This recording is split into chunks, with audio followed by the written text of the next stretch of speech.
ایک دفعہ ابو جان کے ساتھ انڈس ہاسپٹل جانا ہوا، جہاں پر ابو کا معائنہ ایک نوجوان لیڈی ڈاکٹر نے کیا، جو خوبصورت ہونے کے ساتھ ساتھ بہت زیادہ با اخلاق بھی تھیں۔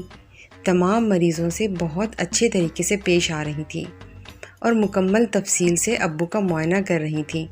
ابو کو بلڈ پریشر اور شوگر دونوں کا مسئلہ تھا، اور اس دن چونکہ ہم سفر پر تھے تو اتفاق سے ابو نے دونوں کی دوائی بھی نہیں کھائی ہوئی تھی، تو اس وجہ سے بلڈ پریشر بھی ہائی تھا اور شوگر بھی۔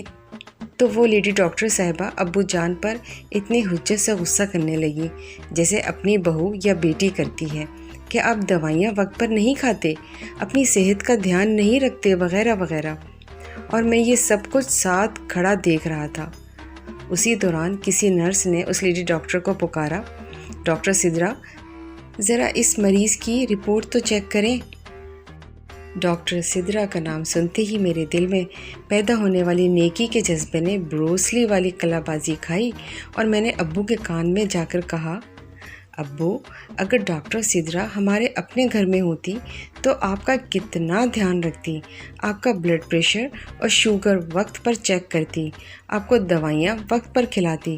ابو نے یہ سب سن کر کہا، بیٹا تمہاری بات تو ٹھیک ہے، لیکن اب میری شادی کی عمر نہیں ہے، اور تمہاری اماں بھی تو نہیں مانیں گی۔